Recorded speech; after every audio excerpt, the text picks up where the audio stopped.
শ্ৰদ্ধাৰ সাংবাদিক বন্ধুসকল, আপোনালোকে ইতিমধ্যে অৱগত যে কেন্দ্ৰীয় চৰকাৰৰ যিখন 2026-2027 বিত্তীয় বৰ্ষৰ বাজেট, এই বাজেট কেন্দ্ৰীয় বিত্তমন্ত্ৰী নিৰ্মলা সীতাৰমণ ডাঙৰীয়ানীয়ে 1 ফেব্ৰুৱাৰী তাৰিখে সংসদত উত্থাপন কৰিছিলে আৰু ধাৰাবাহিকভাৱে তেখেতে নৱেম্বৰৰ কাৰণে এই বাজেট উত্থাপন কৰিছে।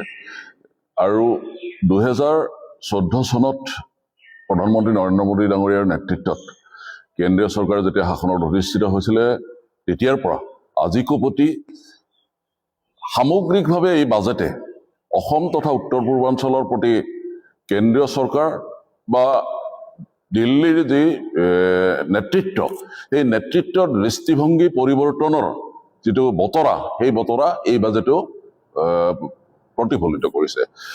পূৰ্বতে কি আছিলে যে আমাৰ এটা দৃষ্টিভংগী এনে সচৰাচৰ এটা অভিযোগ আছিলে যে অসম তথা উত্তৰ পূৰ্বাঞ্চল সন্দৰ্ভত বা অসম তথা উত্তৰ পূৰ্বাঞ্চলৰ বিত্তীয় উন্নয়নৰ ক্ষেত্ৰত, সামগ্ৰিক উন্নয়নৰ ক্ষেত্ৰত, আন্তঃগাঁথনি তৈয়াৰ কৰাৰ ক্ষেত্ৰত এই সকলোবোৰ দিশতে অসম তথা উত্তৰ পূৰ্বাঞ্চলক কেন্দ্ৰীয় চৰকাৰে বঞ্চিত কৰি অহাৰ এটা অভিযোগ উত্থাপিত হৈ আছিলে। আৰু হয়তো ইয়াৰ কিছু ভিত্তিও নথকা নহয়, কিন্তু 2014 চনৰ পৰৱৰ্তী পৰ্যায়ত আজিকো প্ৰতি কেন্দ্ৰীয় চৰকাৰে যিসমূহ পদক্ষেপ গ্ৰহণ কৰিছে, সেই পদক্ষেপসমূহে অসম তথা উত্তৰ পূৰ্বাঞ্চলৰ জনসাধাৰণক আশ্বস্ত কৰিবলৈ সক্ষম হৈছে। ই কেৱল মাত্ৰ যে বাজেট সম্পৰ্কীয় বিষয়খিনিয়ে নহয়, সামগ্ৰিকভাৱে যদি আমি উত্তৰ পূৰ্বাঞ্চলৰ বিষয়খিনি চাবলৈ যাওঁ, আৰু বিশেষভাৱে আজি যিহেতু আমি এই এটা বিশেষ পৰিষদীয় অঞ্চলত আছো, এই অঞ্চলৰে যদি আমি সামগ্ৰিক যিটো পৰিৱেশ পৰিস্থিতি, এই পৰিৱেশ পৰিস্থিতিলৈ যদি লক্ষ্য ৰাখোঁ, তেতিয়াহ'লে কেন্দ্ৰীয় চৰকাৰৰ অসম তথা উত্তৰ পূৰ্বাঞ্চলৰ প্ৰতি থকা সদিচ্ছা প্ৰতিফলিত কৰিব পৰাকৈ আজিৰ যিটো বাতাবৰণ, সেই আজিৰ বাতাবৰণে আমাক সকলোকে অনুমোদন দিয়ে। গতিকে তেনে দৃষ্টিভংগীৰে এই বাজেটেও অসম তথা উত্তৰ পূৰ্বাঞ্চলৰ দৃষ্টিভংগীৰেও আৰু সামগ্ৰিকভাৱে দেশৰ উন্নয়নৰ, দেশৰ সৰ্বস্তৰৰ জনসাধাৰণৰ উন্নয়নৰ বতৰা প্ৰতিফলিত কৰিছে। এইবেলি আমি এটা বৃহৎ বিত্তীয় ব্যৱস্থাপনা পৰ্যায়ক্ৰমে 2014 চনৰ পৰা আজিলৈকে কেন্দ্ৰীয় চৰকাৰে এটা বৃহৎ বিত্তীয় ব্যৱস্থাপনা এই বাজেটৰ জৰিয়তে কৰিছে। আমি যদি লক্ষ্য ৰাখোঁ যে কংগ্ৰেছ চৰকাৰৰ একেবাৰে শেষৰখন যিখন বাজেট আছিলে, 2013-14 চনৰ যিখন বাজেট আছিলে, সেই বাজেটৰ মুঠ ব্যয় আছিল 16,000 কোটি টকা। সেই 16,000 কোটি টকা আজিৰ বাজেটত, এইবাৰ যিখন 2026-27 বিত্তীয় বৰ্ষৰ যি বাজেট, সেই বাজেটখন হ'ল 53,47,315 কোটি টকাৰ। পাৰ্থক্যটো আমি তাতে বিচাৰি উলিয়াব পাৰোঁ যে 2013-14 বৰ্ষৰ বিত্তীয় বৰ্ষৰ যি বাজেট, সেই বাজেটৰ যিটো ভলিউম আছিলে, সেই ভলিউম আছিলে 16,000 কোটি টকাৰ। 16,000 কোটিৰ পৰা 53,47,315 কোটি টকাৰ এই বিত্তীয় বৰ্ষত বাজেট উত্থাপন কৰা হৈছে। গতিকে এটা যে বিশাল বিত্তীয় ব্যৱস্থাপনা, আৰু এই বিত্তীয় ব্যৱস্থাপনাটোৱে নহয়, বিত্তীয় ব্যৱস্থাপনাৰ এটা পৰিৱৰ্তন যে সম্ভৱপৰ হৈছে, সেই পৰিৱৰ্তনটো এই পৰিসংখ্যাটোৱে নিৰ্ধাৰণ কৰি দিয়ে। অন্যহাতে যদি আমি সামগ্ৰিকভাৱে অসম বা উত্তৰ পূৰ্বাঞ্চলৰ দৃষ্টিকোণৰ পৰা চাবলৈ যাওঁ, তেতিয়াহ'লে অসম বা উত্তৰ পূৰ্বাঞ্চলত 2009 চনৰ পৰা 2014 চনলৈ, মন কৰিব দেই, 5টা বিত্তীয় বৰ্ষত, অৰ্থাৎ কংগ্ৰেছৰ যিখন অন্তিম চৰকাৰ আছিলে, সেই অন্তিম চৰকাৰৰ দিনত 2009 চনৰ পৰা 2014 চনলৈ উত্তৰ পূৰ্বাঞ্চলত বাজেট নিৰ্ধাৰণ কৰা হৈছিলে 2,066 কোটি টকা 5 বছৰত। আৰু এই বছৰৰ যিখন বাজেট, এই বছৰৰ এই বাজেটত উত্তৰ পূৰ্বাঞ্চলৰ আন্তঃগাঁথনি উন্নয়নৰ কাৰণে 12,500 কোটি টকা নিৰ্ধাৰণ কৰা হৈছে। মই দুটা পৰিসংখ্যা দিলোঁ, এটা হ'ল ৰাষ্ট্ৰীয় প্ৰেক্ষাপটত, এটা হ'ল উত্তৰ পূৰ্বাঞ্চলৰ প্ৰেক্ষাপটত। ৰাষ্ট্ৰীয় প্ৰেক্ষাপটত কি হৈছে যে এই বৰ্ষৰ যিখন বাজেট, সেই বাজেটত বিত্তীয় ব্যৱস্থাপনাটো নিৰ্ধাৰণ কৰা হৈছে যে 53,47,315 কোটি টকাৰ। আৰু অন্তিম যিখন বাজেট আছিলে কংগ্ৰেছ চৰকাৰৰ, সেইখনত মাত্ৰ 16,000 কোটি টকাৰ আছিলে। গতিকে ইয়াৰ যিটো পাৰ্থক্য, একে সময়তে 5টা বছৰত 2009 চনৰ পৰা 2014 চনলৈ উত্তৰ পূৰ্বাঞ্চলৰ উন্নয়নৰ কাৰণে 2,066 কোটি টকা নিৰ্ধাৰণ কৰা হৈছিলে। আৰু এইবাৰৰ কেৱল এটা বিত্তীয় বৰ্ষৰ যিখন বাজেট, সেই এটা বিত্তীয় বৰ্ষৰ বাজেটতে 12,500 কোটি টকা নিৰ্ধাৰণ কৰা হৈছে। গতিকে পাৰ্থক্য হ'ল স্পষ্ট আৰু স্বচ্ছ যে মাননীয় প্ৰধানমন্ত্ৰী নৰেন্দ্ৰ মোদী ডাঙৰীয়াৰ নেতৃত্বত যিখন কেন্দ্ৰীয় চৰকাৰ, সেই কেন্দ্ৰীয় চৰকাৰে কেৱল মাত্ৰ এটা দৃষ্টিভংগীৰ পৰিৱৰ্তনে নহয়, সামগ্ৰিকভাৱে গোটেই ভাৰতবৰ্ষৰ যিটো বিত্তীয় ব্যৱস্থাপনা, সেই বিত্তীয় ব্যৱস্থাপনাৰ বিষয়টোত অসম তথা উত্তৰ পূৰ্বাঞ্চলৰ অংশীদাৰিত্ব শক্তিশালী কৰাৰ কাৰণেও যথেষ্ট ব্যৱস্থা গ্ৰহণ কৰিছে।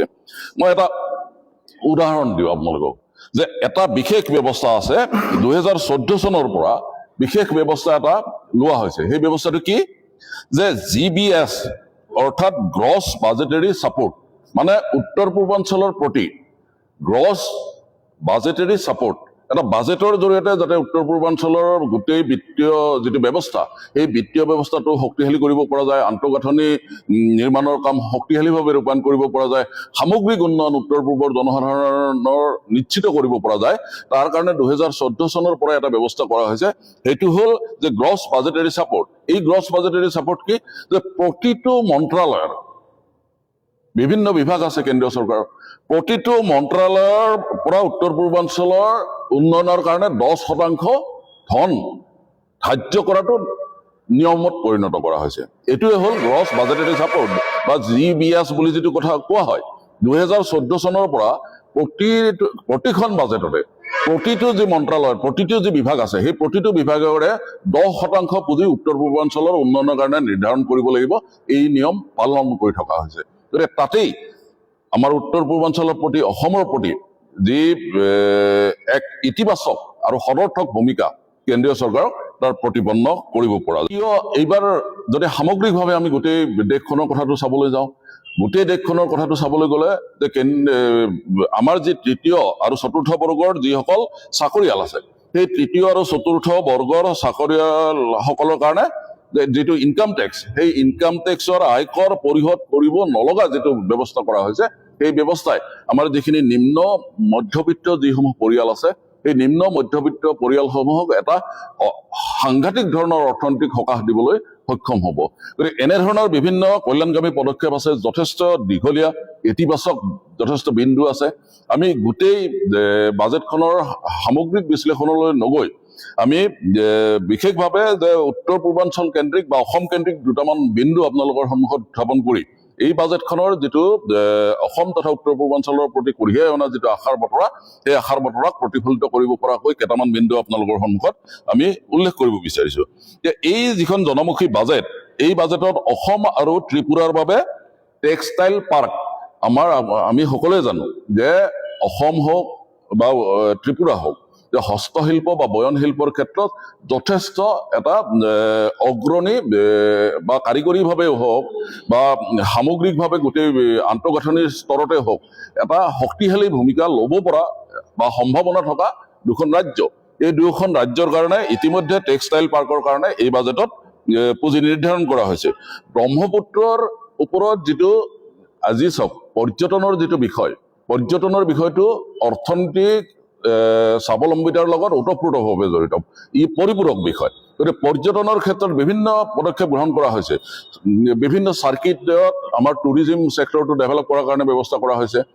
ব্ৰহ্মপুত্ৰৰ ওপৰত ক্ৰুজ টুৰিজিম, যিটো ক্ৰুজ বুলি যিটো কয়, এই জাহাজৰ জৰিয়তে যিটো টুৰিজিমৰ ব্যৱস্থা কৰাৰ কথা কোৱা হৈছে, সেই ব্ৰহ্মপুত্ৰ ক্ৰুজ টুৰিজিমৰ কাৰণে 350 কোটি টকা নিৰ্ধাৰণ কৰা হৈছে। আপোনালোকে জানে যে অসম তথা উত্তৰ পূৰ্বাঞ্চলত যথেষ্ট পৰিমাণে আমাৰ বুদ্ধিষ্ট লোকসকল আছে, বৌদ্ধ ধৰ্মাৱলম্বী লোকো আছে।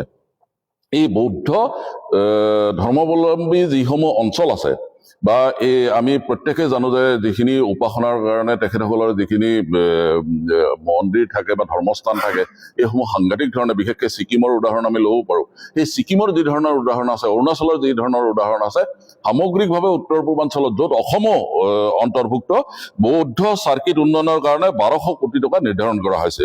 গুৱাহাটী IITৰ যি লেবৰেটৰী, গুৱাহাটী IIT লেবৰেটৰী ই পূৰ্ণাংগ ৰূপত যাতে বিশ্বমানৰ এখন IIT হিচাপে প্ৰতিপন্ন কৰিব পৰা যায়, তাৰ কাৰণে 800 কোটি টকা নিৰ্ধাৰণ কৰা হৈছে। এইমছৰ এইমছ যিখন আছে, এইমছখন লাহে লাহে উন্নতকৰণৰ ব্যৱস্থা কৰা হৈছে।